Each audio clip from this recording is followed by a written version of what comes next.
హిందూ నమస్కారం.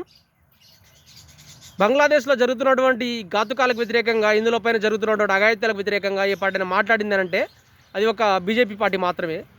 చూడండి, మొట్టమొదటిసారిగా బీజేపీయేతర పార్టీ ఏదైనా మాట్లాడింది అంటే అది ఒక బీఎస్పీ మాత్రమే, మాయావతి గారు. ఈ మాయావతి గారు మొట్టమొదటిసారిగా హిందువుల పైన జరుగుతున్న అఘాయిత్యాలకు వ్యతిరేకంగా నేను వాళ్ళకి అండగా నిలబడతా అనేసి ఒక మాట మాట్లాడింది. అది నిలబడింది ఎంతో కానీ ఒక మాట అయితే మాట్లాడేసింది.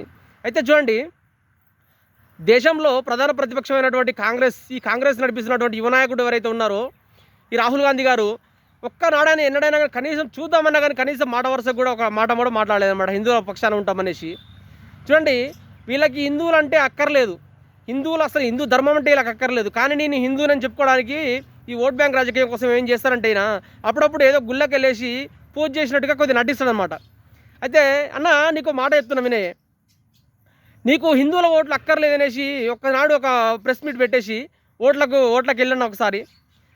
నీకు హిందువుల ఓట్లు కావాలి, కానీ హిందువుల సమస్యలు వచ్చేసరికి హిందువుల పక్షాన్ని నిలవడం ఎందుకే? నువ్వు ఎక్కడో పలిస్తీనాలో జరుగుతున్నటువంటి అల్లర్లకు వ్యతిరేకంగా, అక్కడ జరుగుతున్న బాంబ్ బ్లాస్ట్లకు వ్యతిరేకంగా, ఇజ్రాయెల్కి వ్యతిరేకంగా మాట్లాడతావు. కానీ ఇజ్రాయెల్కి వ్యతిరేకంగా మాట్లాడేంత ధైర్యం ఉంది, కానీ హిందువులకు జరుగుతున్నటువంటి అన్యాయంగా ఒక వర్గానికి కొమ్ము కాస్తూ మాట్లాడుతున్నావు ఏంది నువ్వు?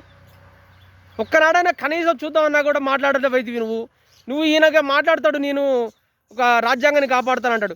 ఇది ఒక రాజ్యాంగాన్ని కాపాడుతాను మాట్లాడినా కానీ బుక్ పట్టుకొని తిరిగినా కానీ ఎలక్షన్ ముందల ఈ రాజ్యాంగానికి సంబంధించిన వ్యక్తులే వాళ్ళు ఒకప్పుడు.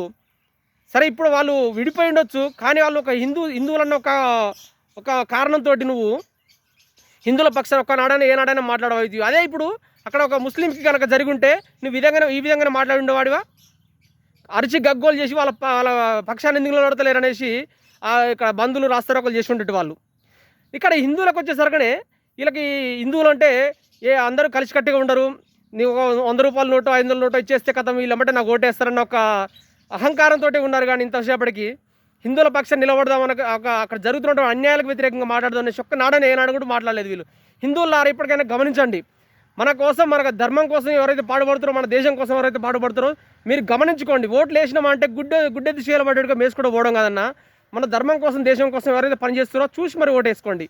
లేదు అని అంటే ఈ విధంగా అక్కడెక్కడ బంగ్లాదేశ్లో జరగడం కాదు, మన నీ ఇంటి ముంగలు జరిగినా కూడా ఇక వీళ్ళు పట్టించుకుని నాదుడు ఉన్నాడు, చంపుతున్నా కూడా కళ్ళపోలి చూస్తారే కానీ ఏనాడు కూడా ఒక హిందువులకి జరుగుతున్న అన్యాయాల గురించి ఎప్పుడు మాట్లాడరు వీళ్ళు. కాబట్టి హిందూ సమాజమా, ఇప్పటికైనా ఆలోచిస్తారనేసి నా ఈ చిన్న ప్రయత్నం. జై హింద్.